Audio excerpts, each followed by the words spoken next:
Hello, X. After a lot of thinking and a couple of drinks, I've finally decided to share some of my experiences. English is not my native language, so forgive me if my grammar isn't perfect. Be me, late 1990s, work in a very rural area of Russia as a sort of ranger/wildlife preservationist. In Russia, we don't have the same regulations and strict protocol as some of you might. We more or less just drive around on ATVs and berate poachers while we ensure the safety of the deer population and shit like that. I worked in a rural area, surrounded by forests and harsh wilderness. Only had one colleague, who we'll call Pieter. It's short and easy to remember. Pieter was your typical backwash crazy Russian dude who brewed his own vodka and smoked like a chimney. He was my best friend for several years and always had my back no matter what we faced out there in the woods. The job had shit pay, but it came with loads of perks that made it worth it. We had no boss and could basically just go camping, get wasted, and call it an excursion. I will admit that we once or twice hustled some innocent hunters from their money by claiming that they were poaching. We were corrupt as fuck, but still managed to make some decent arrests and put some real poachers behind bars. But sometimes we got calls that required us to do some actual hard work. If people spotted sick animals, it fell upon us to go out there and make sure it didn't spread. If an animal showed aggressive behavior that might endanger the locals, we had to ensure that the animal got put down. We had friends at the local vet who would run blood samples if we suspected rabies or something else. One day, Pieter and I got a call from some pretty spooked locals. They told us that some boys had gone hunting a couple days ago, but none of them had returned. They all believed that they had been killed by bears or wolves. Great, now we have to venture into the wilderness for some potentially aggressive carnivores. They point us in a general direction, and we take off on our ATVs. We drive around the area for about 3 hours when we find an abandoned campsite. It was evident that the camp had been trashed by something, probably a bear. By the looks of it, the boys had left camp in a hurry, not even bringing their rifles. From then on, we went on foot, with our guns drawn, just in case. We found the first corpse a few meters from their camp. He was lying on his stomach, with several deep wounds to his back. What struck us as weird was that it was deep puncture wounds, which we had never seen before in a bear or a wolf attack. There was a clear path, which indicated where the other boys had fled. We found 2 boys in the same small area, both of them lying dead with similar wounds. One of them had practically been gutted. Pieter was visibly shaken by this scene, and just kept shaking his head in disbelief. According to the locals, there was supposed to be 4 boys out here, so we were still missing 1. We both tactically shat our pants when we heard something rustling through the brush towards us. We aimed at the commotion and waited for it to reveal itself before we shot. I almost dropped my rifle when it emerged from the dense bushes. It was a red stag with the mangled remains of the 4th boy stuck in its antlers. It had trouble holding its balance under the weight of the boy, but still bellowed aggressively, as if it was about to charge us. Pieter was the first to snap out of the shock and started lighting the fucking thing up. Upon further inspection, we noticed that its antlers were worn down and broken. It had put an excessive amount of force behind each of its charges, breaking its antlers on the poor boys. The reason the 4th boy was stuck in the antlers was because the damn thing had practically torn through his rib cage. We couldn't separate the boy from the antlers, so we had to bring the head with us. It was one of the most fucked up rides home, with the cargo of several corpses tied to the back of our ATVs. The local authorities were pretty angry at us, seeing as we had moved bodies from a potential crime scene, but let us off easy, seeing as the killer was literally embedded into one of the victims. Seeing the heartbroken parents of these boys still haunts me. That night I hung out with Pieter, mostly because I was still pretty spooked. "That shit wasn't natural," he said at one point. "Deer can be aggressive and defend against predators, yes, but this fucker hunted down those boys and killed them all. They don't do that shit." That was the first time I caught a glimpse of the spooky shit that goes on out there. In the following years, I saw some deeply insane shit that only Pieter and I know about. I will share the stories with you, and hopefully you will believe me and understand why I am scared shitless every time I see a deer. About once or twice a month, we had to go on excursions into the wilderness to look for signs of poachers, sick animals, and other stuff like that. One time we decided to drive out to a fairly secluded area because there were rumors of some potential poaching. It was a very long drive, so we had always put it off, praying that the poachers would just get mauled by bears so we didn't have to make the long journey. We had to drive for about 15 hours before the terrain became too difficult for the ATVs to handle. We had to walk the rest of the way, which meant we had to camp out. I was pretty uneasy when night came. Camping out is a norm for us, but we were further away from civilization than we'd ever been before, and the previous incident still haunted my mind. Pieter offered me a bottle to ease my worries, but I didn't want to get intoxicated in case we were attacked by some demonic deer. The night went by without an incident, but I still didn't get a lot of sleep. We continued on our trek to the supposed poacher hotspot. We arrived, looked around, but found nothing.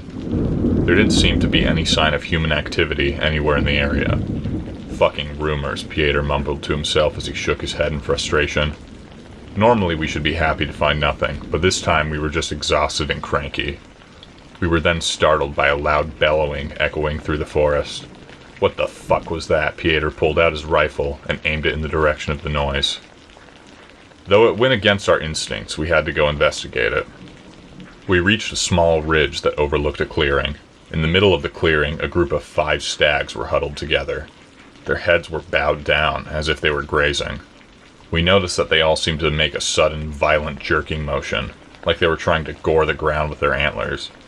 Pieter fired a shot into the air, trying to make them scatter. They didn't fucking move. If you have any basic knowledge on wildlife, you know that sudden loud noises makes just about any animal take off running. We fired a couple more shots into the air, but they still didn't react. In a small moment of madness, we decided to calmly approach them to get a better look at what the fuck they were doing. As we approached them, we were met with this nasty stench of rot and shit. Is that a fucking bear? Pieter gestured to the ground in front of the stags. To our collective bewilderment, there was a large adult brown bear. It was in a stage of decomposition, which meant it had been dead for at least 4 or 5 days. The stags were panting and groaning as they continuously gored the carcass over and over again. They looked seriously malnourished and exhausted. The bear's body was completely ripped apart except for the head, which they for some reason had left completely unscathed. We stood frozen to the ground as we watched this horrible scene unfold. How did they take down a bear? How the actual fuck is that possible? I asked Pieter. He shook his head in disbelief as he raised his rifle and shot one of the stags. He later explained that he wanted a blood sample. As soon as the stag fell to the ground, the others stopped what they were doing and just turned to look at us. They were covered in rotting blood and chunks of meat. They didn't charge us or show any aggressive behavior. They just stared at us, unflinching and unblinking. Pieter had changed his mind about the blood sample at this point and just slowly started backing away. I followed suit and raised my rifle, just in case. When we reached the ridge, they resumed their mauling, once again not paying any attention to us. We were fucking done at this point. We didn't set up camp that night, just kept hiking at a brisk pace until we reached our ATVs. Neither of us spoke a word the entire ride home, except for the occasional fuck. That instant really fucked something up in Pieter. He was completely convinced that the stags were being manipulated by a witch or something, which I'm not really sure of. I don't really believe in witches and all that. I just believe that nature is a lot more fucked up than we believe. We have been away from the real, raw nature for so long because we chose to live in cities, that we have likely forgotten how scary and unpredictable it can be. Still, there was something off about those stags. Still don't have an explanation. One day we got a call from the local authorities. Apparently some old man that lived by himself in a remote cabin had not been seen in a while. They wanted us to take them to the cabin, since they weren't used to the terrain other than paved streets. We drove them out to the cabin and parked a few meters from the front door. It was already pretty clear that something had happened. The door was completely knocked off its hinges. The cabin was empty. The officers asked us to assist them in their search, and we agreed.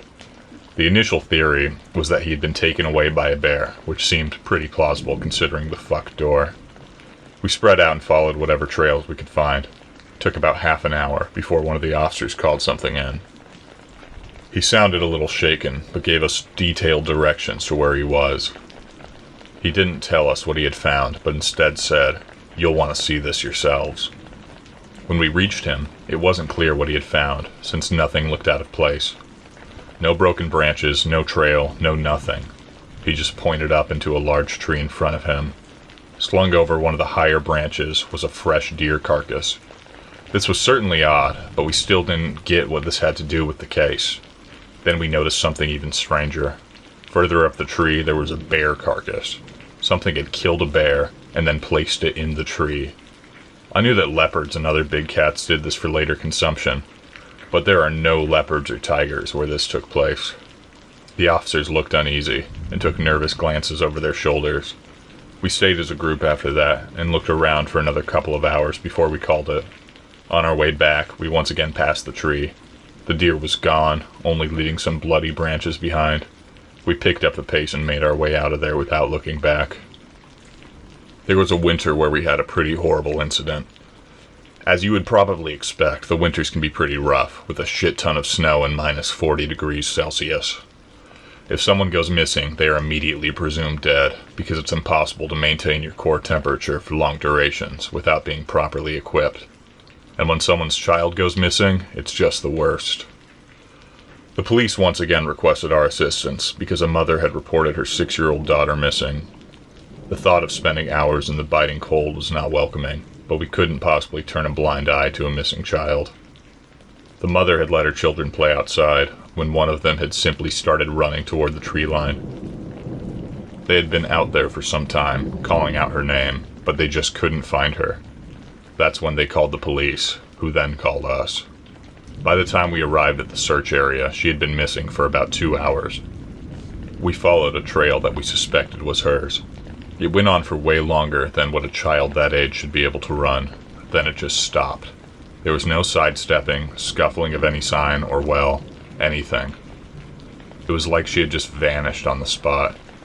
We examined the tracks to see if she had backtracked or something, but there were no clear signs of any double prints. Pieter was visibly upset and frustrated. We asked the other kids why she had started running into the forest. They had no clear answer, but claimed that she just started running off without any warning.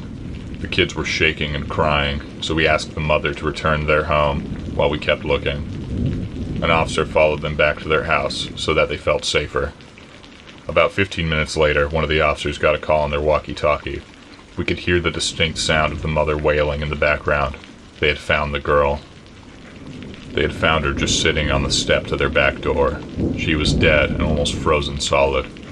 She had only worn a regular jacket and pants, considering that she was just supposed to play outside for a little while. The mother had locked the doors before they left because she didn't want their house to get robbed while they were away. To this day, I tear up when I think about it, but I still have some unanswered questions as to what had happened. The obvious solution is that she had returned home and frozen to death when she couldn't get in. But I still think there's more to it. If she had run back, how did none of her siblings or her mother notice her? Why didn't she respond to their calls? How did she run back without leaving any tracks? How was she almost frozen solid, even though she had only been missing for about 4 hours? None of the neighbors had seen anything unusual, so there was nothing to investigate. The mother blamed herself and became an alcoholic. I still think about that incident every day. For some reason, it hit harder than the 4 boys who had been mauled. Here are a few shorter incidents that can't be made into very detailed stories. I once saw a deer mother bite one of her fawns by the head and start shaking it violently until its neck snapped. She then dropped it to the ground and nudged it a couple of times, as if she didn't quite understand what she had done. Didn't stay to observe because I was a bit freaked out. Another time I found a dead deer lying next to a tree.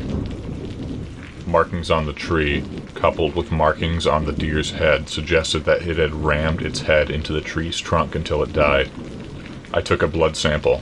It was completely healthy. Another time, I stumbled upon a fresh kill in the winter, a deer with half of its face/neck missing, a large hole in its abdomen with guts hanging out. As I poke the wound in order to check the temperature, the fucking thing lets out a yelp and rises to its feet. In complete disbelief, as this bloody mess turns its head to look at me, it starts walking away calmly, collapses after about 10 meters and doesn't get back up. This will be the last from me for now. I am pretty tired, and it's exhausting to relive all of these horrible memories. I may post more tomorrow, but for now I will leave you with this.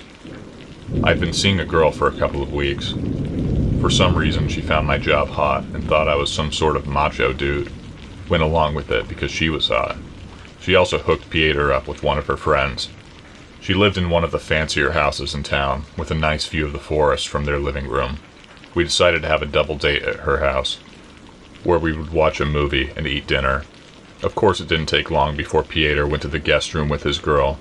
I decided not to waste time either, and started sexy time as well. At this point, I admit I had neglected my duties a bit. Pieter and I hadn't even been to the forest that month, and hadn't responded to any calls regarding sick animals or poachers. We had gotten caught up in our own personal lives.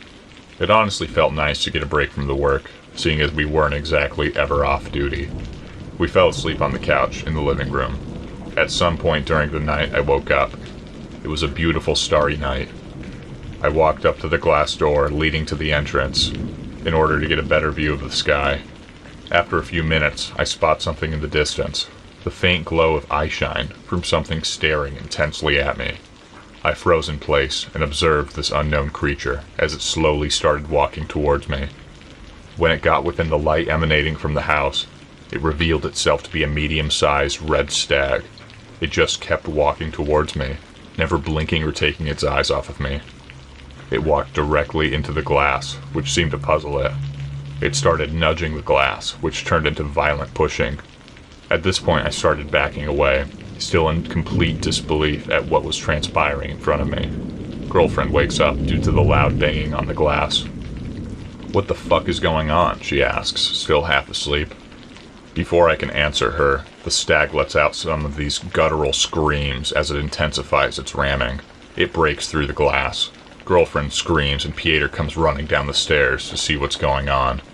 The stag just calmly walks up to me, like it hadn't just broken through a glass door.